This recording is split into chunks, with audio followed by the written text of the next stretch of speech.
Alan Clements Uncensored. Thank you for listening to my podcast. A few notes about the presentation. After years of scripted talks, many of them methodically outlined, some even memorized, at least in part, I decided to drop that style and simply speak spontaneously from my heart. So that's what I do. My talks are raw and improvisational. I make them up as I go along. In addition to my World Dharma talks, I also offer at times readings from my books, Instinct for Freedom, A Future to Believe in, The Voice of Hope, and Wisdom for the World.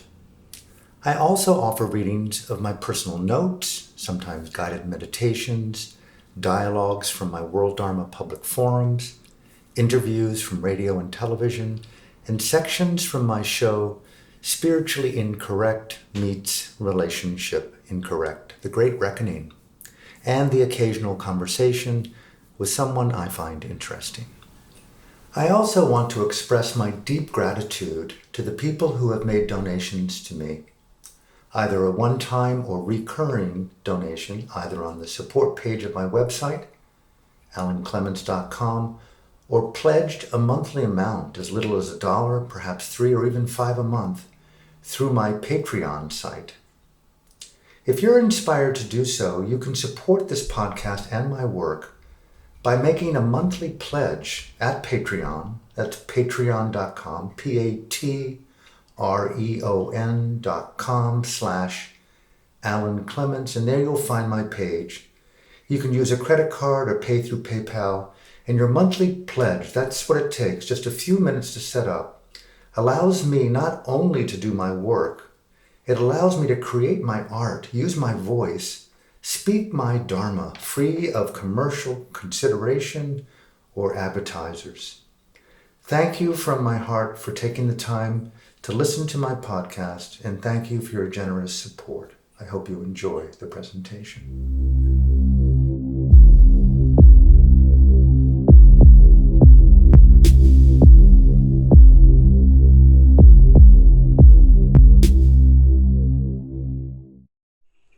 So, from my heart to yours, thank you for being here, all of you. And those of you who are somewhere in the world watching, tuning in, thank you. I was just saying before the camera went on in the recorder about one salient feature of Dhamma, the transformational wisdom of entering consciousness with the vocation of being responsible for relaxing destructive, denigrating states of consciousness on the one hand, and being vigilant, courageous, brave, mindful to elevate their opposites of love, kindness, generosity on the other hand, the meaning of Dhamma, theoretically. The savant, the yogi, the meditator is an individual who enters those Dhamma thoughts, transliterates them in a way that we do analogously to breathing. The idea of breathing is essentially absolutely different than the action of breathing. Dhamma points to, clearly, the capacity of the individual, me and you, anyone, on how well do we take an idea and make it into a living reality. I really want to speak to you from my heart. I would like you to occupy your dignity. It means entering my heart like oxygen, in-breath, out-breath. We must breathe on our own, stating the obvious. We must do it by ourselves. We can't store it up. We must repeat the action well. And it's not how well we breathe alone, but it's the condition to animate this moment now with the five senses and the mind, to basically interrelate and to understand context, that we are humans in this ambient world of an environment and animals and trees, and what will we do with the preciousness of a full breath? Dhamma implies the ability to enter consciousness. What are the three colors of denigration? Greed, fear, anger, and delusion. How do I know them as true realities within my own psyche, psychology source. Identify. This is the meaning of Dhamma. Identify, acknowledge, feel the intelligence of co-association with them. You know, it's not really valuable to live in greed right now. It's not valuable. Intelligently, mindfully, intuitively assessing. This is not beneficial, Rahula, the Buddha's son. When you have a thought and you see that you're thinking a thought that's denigrating to you and other, unskillful, practice non-fixation. Okay? So Dhamma here implies the clear comprehension, if you will, of the state, and then the other side, O Rahula, speaking to the Buddha's son in his famous discourse, the Rahula Sutta, when you have a thought, son, that you know is beneficial, think there for a minute, what's beneficial? How will we practice something beneficial today for ourselves? The immediacy of Dhamma as a living oxygenation of these realities. What is the oxygen that makes beneficial a reality? The more I come from generosity and it's a felt reality, Rahula, when you see that that thought is beneficial for you and others, this gentleman needs support with that thought of kindness and compassion, Rahula. Cultivate that thought into speech and into action. Repeat that action over and over again. So on the one hand, overcoming denigration. On the other hand, elevating generosity, compassion, loving kindness, patience, determination. If only we understood the color, the emotionality, courageous caring. Those frontline workers right now all over the world, in hospitals and makeshift medical centers, caring for people who are being wheeled in, unable to breathe on their own.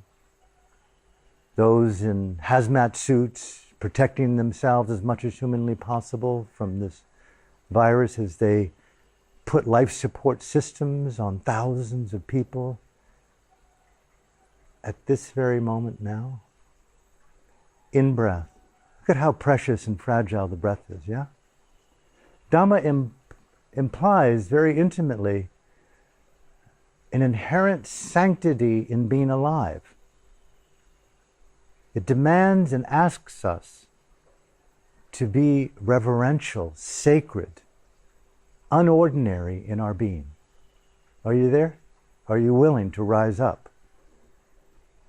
Are you asking that place in your soul to just live in higher regard for the stature of beneficial states of mind? So, Dhamma. Just coming from the country of Myanmar in Burma, my Dhamma home, the Mahasi Thatana Yekta Meditation Center in Yangon. Some of you were there, some of you online were there.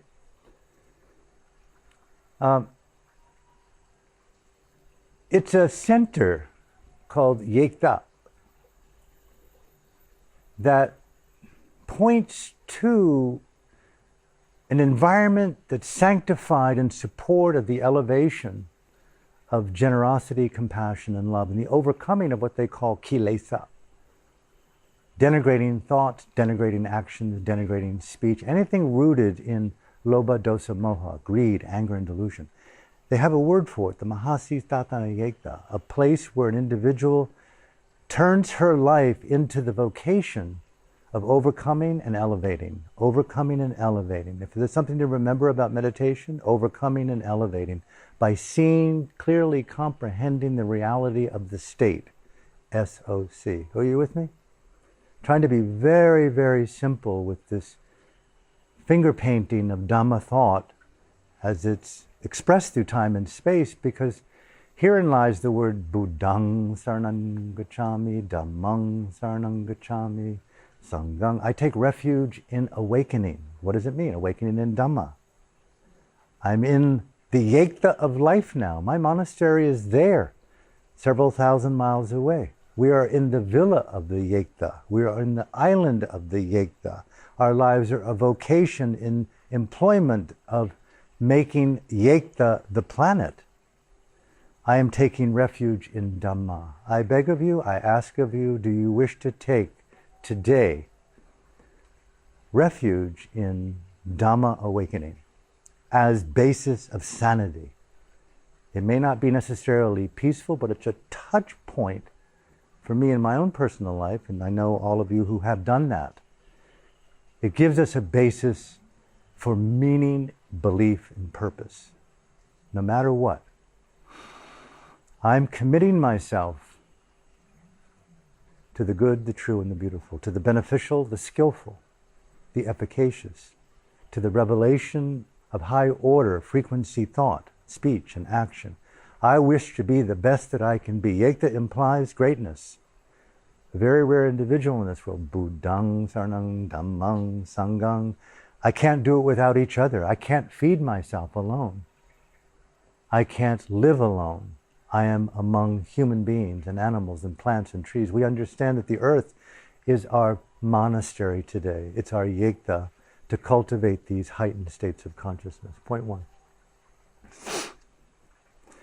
The yekta also in Dhamma, as I understand it, points to a radical commitment to, I want to use the word total attention. Mindfulness and attention are very synonymous. But an individual who drops more and more into a trans-narrative presence. It's very easy to be in our thoughts and our ideas and our conditioning, our doctorates, our PhDs, our graduate degrees, our thoughts, our likes, our dislikes. But within that, they're animated by states of consciousness. And this quality of consciousness known as attention, bare attention, or mindfulness, or mindful intelligence, sees something as it is, truly the way it behaves. Sees it as it is, truly the way it behaves. So a yekta in Dhamma implies an environment where an individual is allowed in freely to practice radical attention by focusing on her and his own mind. We carry it obviously wherever we go, right? Fair enough. But we easily spill through the senses and look externally and live externally, no judgment, no blame. But now we're in a kind of yektification of the globe. How unusual. City after city is saying, make your home your temple. I mean, that's the way I hear it. Make your home your yekta. Which means, what does it mean to be a yogi?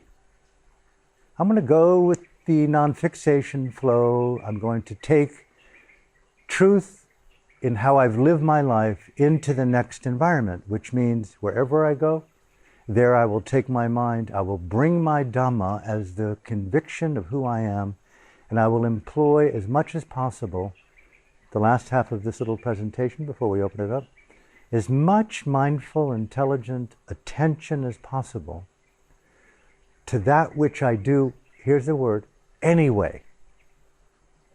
Not like you're doing something special to create a Dhamma moment. It's only the employment of conscious artistry upon the process of inner and outer beingness simultaneously.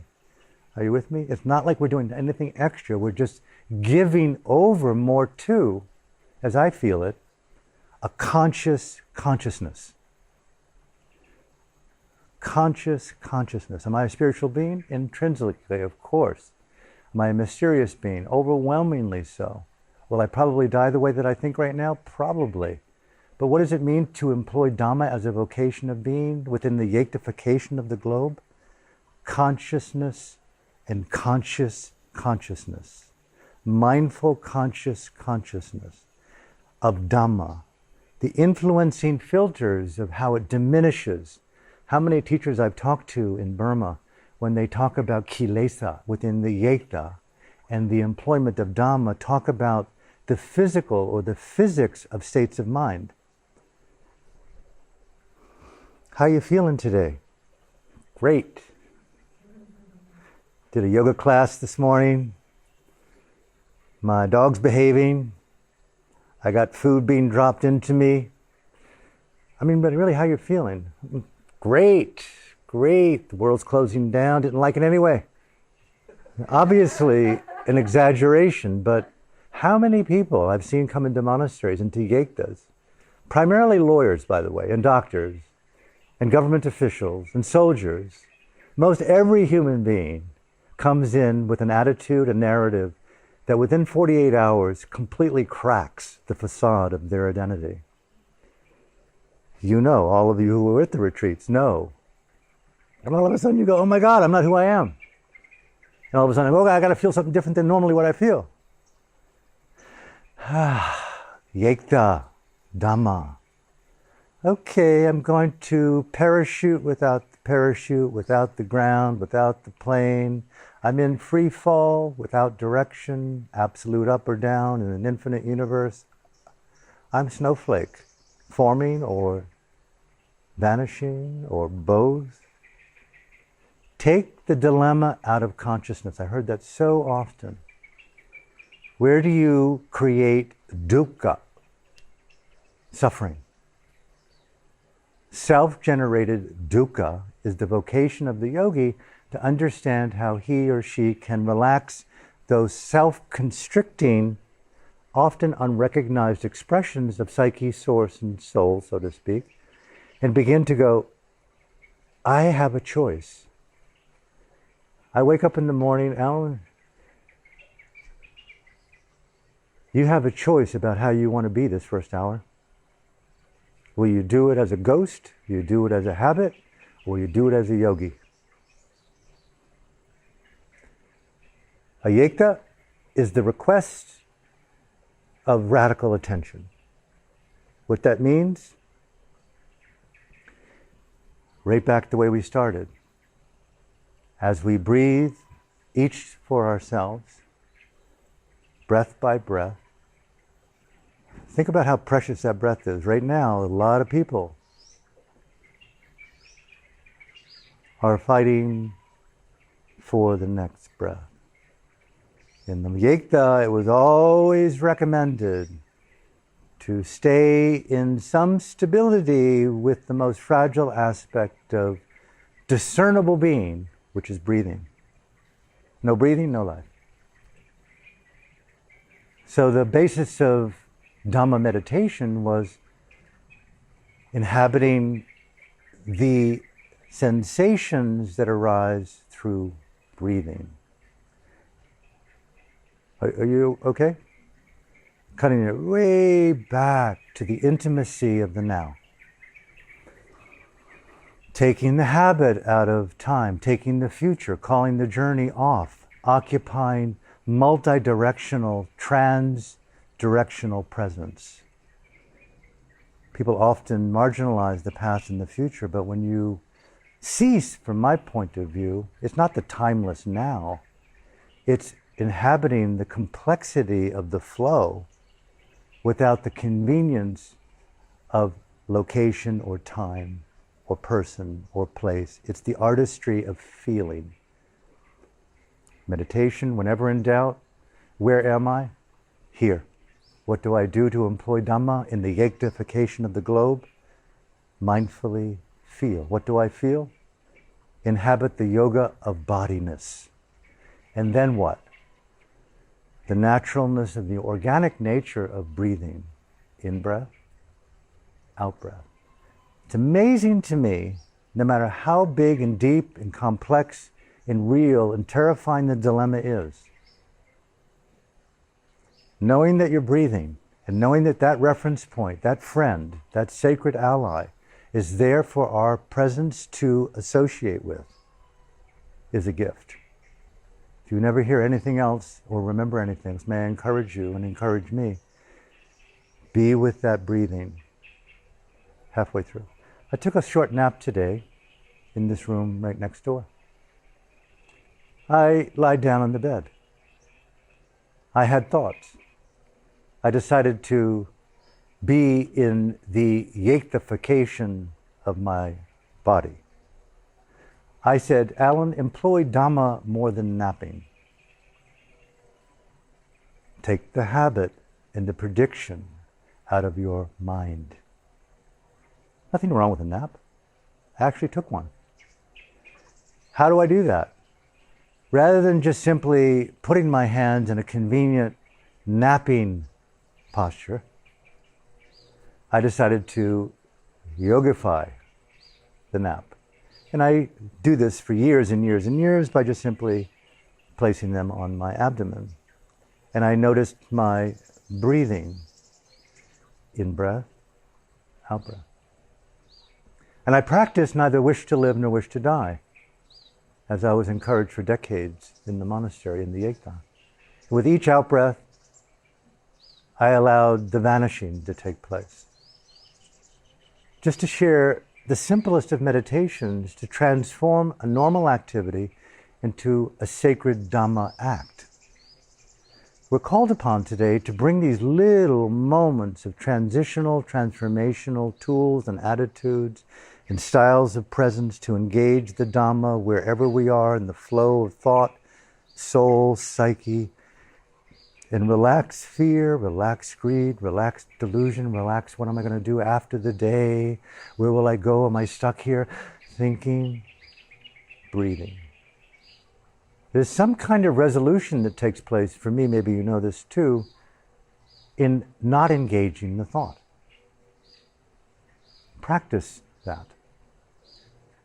And the last point that I would like to make, and I'm really very hip on this point, although I very much treasure specific yogic asanas. And those of you who do yoga know particular asanas, whether it be whatever it is. The same with the asana of meditation, sitting. There's something in sitting meditation, for me, that is radically special. The singularity of focus on seeing the power of developing a concentrated, mindful, effortful mind for the purpose of illuminating the nature of consciousness, body, and life. That vocation, that Dhamma vocation, I just find utterly fascinating because I don't know about you, I like my thoughts, but the evolution of developmental processes of consciousness far exceeds my thinking. Dhamma is the evolutional engagement of seeing that we are inherently born with states of mind, and you can develop them. A developed, concentrated mind. Now, coming to the end of this, a yekta practicing Dhamma in the flow of the immediacy of now, overcoming denigrating states and elevating positive states, with radical attention to here and now and the five senses of the mind being the sixth. I always am in Dhamma should I recollect, remember, and employ. Recollect, remember, and employ. Recollect, remember, and employ. Recollect, remember, and employ. Remember, recollect, and employ. It takes inhabiting, making Dhamma practice an instinctual response to consciousness.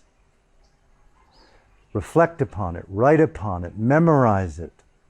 The more that we practice, the more it will become natural. The last point here is slowing down. A yekta really loves the process of there's no need here to cover the future. We've got you covered. We've got your front covered, your back covered, your mouth covered, your shelter covered. You're covered. It's a yekta. You're here to do nothing but be present and to feel the nature of mind. And so they give you the instructions, 1, 2, 3, 4, 5. When do I practice, madame or sir? All day, all night. Wherever you find yourself, bring mindful attention. Cool. No ambiguity about that. Do you sleep? Yep. When you go to sleep, which breath did you go to sleep on? Up. Do you wake up? Yep. Which breath did you wake up on? Radical attention transforms this house arrest into the sanctuary of a yekta, utilizing the gift of closure as the gift of spaciousness and liberation to lift off the confinement of denigrating thoughts that, if not recognized, contract even if you're rich and famous. Without an awareness of anger and its physics, to close down psyche into contracted boxes of predictable patterns of feeling and thought and relationship, you're a prisoner of consciousness.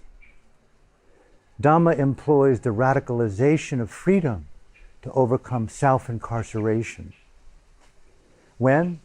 Here. All postures, standing, sitting, walking, reclining, eating, bathing. All states of mind, everything to be included. Whatever it might be that you feel, that you see, and you comprehend on this infinite, transparent canvas of your own inner being, Alan, know it. What color is that? Look more carefully. They wouldn't be fond of telling you what it was. Only you know for yourself. A very key phrase within the employment of Dhamma: be curious.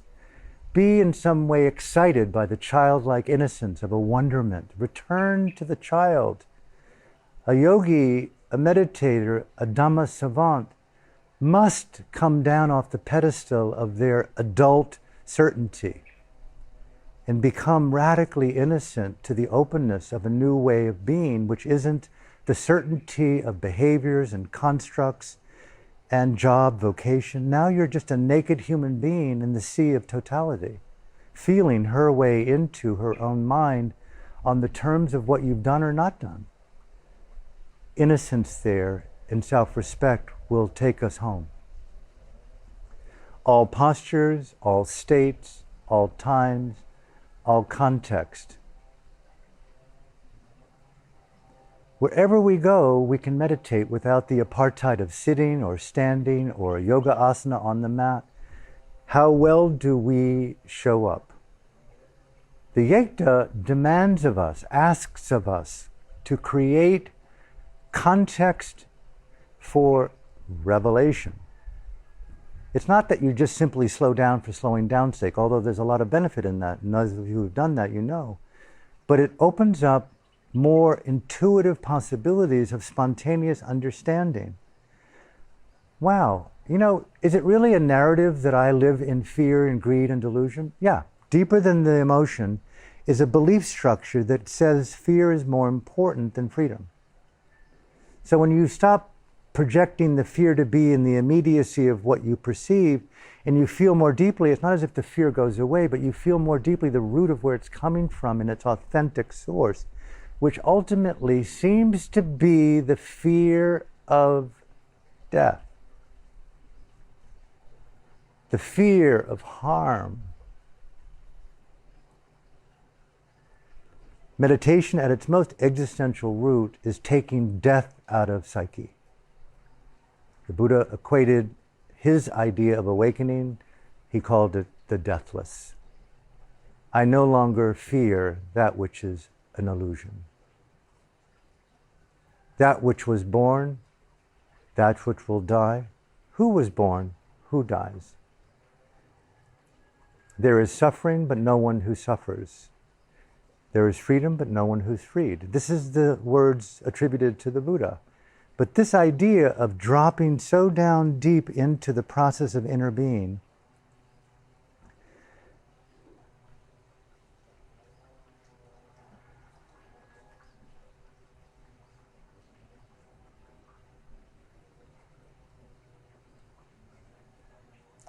this would be a common action in a yekta.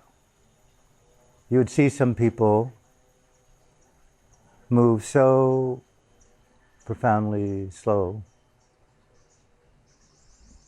They've taken the habit out of that movement.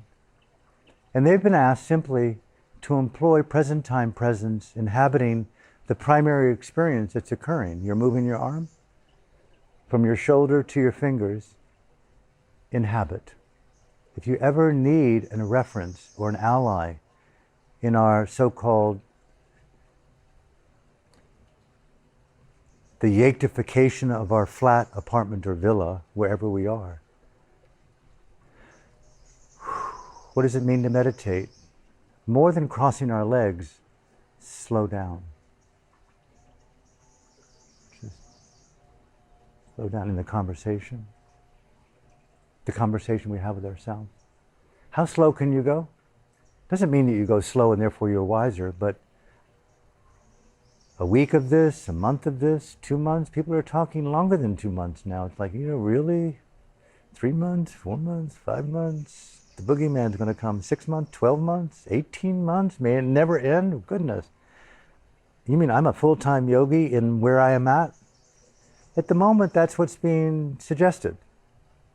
And so the Dhamma becomes all the more compelling when we know that we can control our own mind. And one of the greatest tools that I have found, slow down. There were times with my friends and teachers in Burma, and it's a beautiful cultural yektified state of being, is to hang out in silence. You could be in the same room just sitting there, and it's completely culturally cool just to sit and be with yourself mindfully.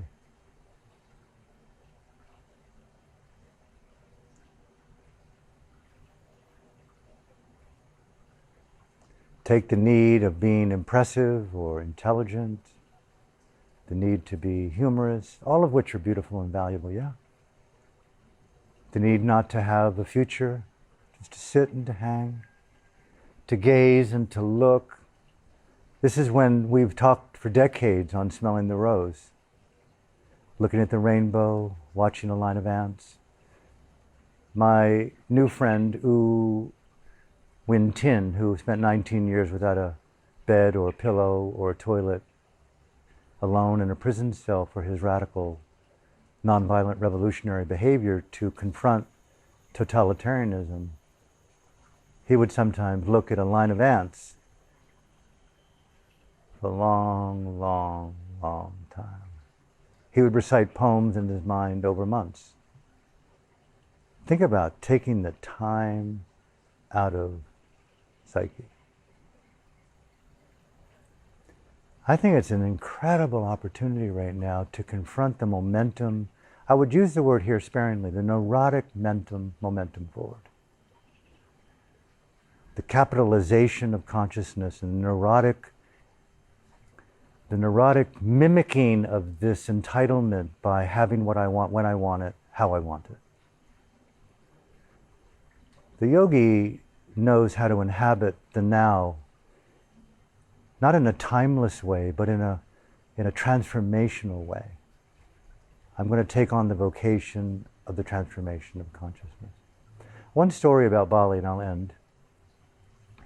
Just up the street here, I lived for nearly 4 years. And I was a yogi at that time. I came here. I was in a relationship with a woman who still lives here. And I was there alone all day. And she did her thing on the island. And it was similar to the way I lived as a monk in Burma. She was a yogi. We meditated together. Then she'd go. But one day, and those of you who know this story, please hear it newly, she brought a friend of hers whom she had not spoken to me about. His name was Wayan. And she introduced him to me before she went off for the day. And said, would you mind sitting with Wayan today? But didn't say that he was blind. And I felt, again, in all honesty, slightly disrespected. You know, I'm on a bit of a mission. I'm writing something very important, and I'm sensitive to his challenge of being blind, but what does it mean to be with a blind person all day until what time are you coming back? That kind of dialogue. So I was a bit challenged with that challenge. And I said, okay, rise up. You're weak in compassion, great opportunity. So Wayan, though, after she left, was this elegant deity that just simply descended into this very heavenly world called Ubud and said, Alan, I'm here to help you understand your mind. This is what I thought. He said, I live in Denpasar, down the road, very busy. And I'm very accustomed to the sounds of the town and the city. Very rarely do I ever come to Ubud. I've never seen it, but I hear that it's quite profound to live in nature. And I'm hearing this kind of Rumi-esque poetry and feeling it in a way that was very brand new. I'm going into my innocence now. Hear nature. Now, I'm going to overly exaggerate, but allow me to. I don't know about you, but there are things that I do that I really, really like and do. And here I am studying Dhamma. I've got my Buddhist texts out, got my dictionaries out. And do you hear the Dhamma? Okay. He said to me, would you tell me what you see so that I can live it the way you do? I don't know about you, but it's very easy for me to go from here to there without knowing where I went, how I got there. You can go actually a meal without even knowing what you ate. You're my wife, we make love, when? Like right now? Oh, is that what we're doing? How many ways to go absentee with existence, and next thing you know, what's that? What? There's no furniture in the house? Divorce? It's over? Yep, you were vacant. That's right. You should have gone to the Yekta when Alan kind of encouraged you back in the virus days. But you missed the boat. So Wayan is asking me to share my experience of being, look at this place.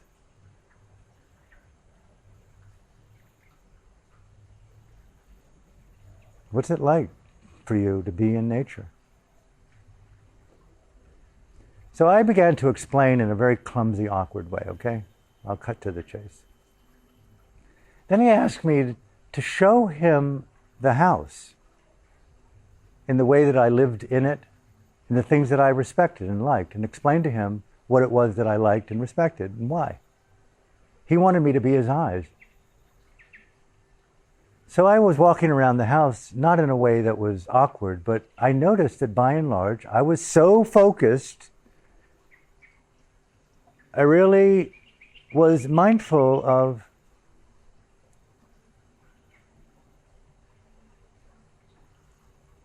are you saying that it's, yeah, you can practice the idea of the Dhamma and neglect the experience of it. But here we're being asked to really inhabit the living, breathing oxygenation of Dhamma as being. So I'm saying this to myself. This applies obviously to me. So we're walking around. I even go as far as to explain the Buddha statue. And I'm noticing the distinction between concepts about the Buddha statue that was remembered from Burma versus the Buddha statue that was in the house that I always walked by and kind of never really even liked. It wasn't the right mudra. You know? And I didn't want to tell him I didn't really like this mudra because it was the enlightenment mudra, and I really don't even like the word. At the end of the day, We had many pauses. There was meals. It wasn't the whole day of me talking about what I didn't really know about living in this villa. But at the end of the day, he asked me, I would like to remember you more than what you've shared. And would you tell me what you look like? And that was really a very sensitive thing for me. I don't know about you. I won't get too personal about this, but mirrors are a very trippy experience. I don't know about you and your relationship to your mirror, but I was in this little room here in this front of the villa here. There's some amazing mirrors in there. I mean, it was like, wow, that is an amazing mirror. I'm looking at myself. It's like, Alan, what do you think of what you see? I'm not going to get into the details of that. But mindfulness is like a little bit like an organic 360-degree mirror. It has capacity to see more than what you see on your face in the mirror. It feels you, it sees your denial, it sees your foibles, it sees your crevasses. Mindfulness has a way to be in the experience of all of you if you allow it with courage. So he's asking me, what do I see when I see myself, to share it with him as a memory of love.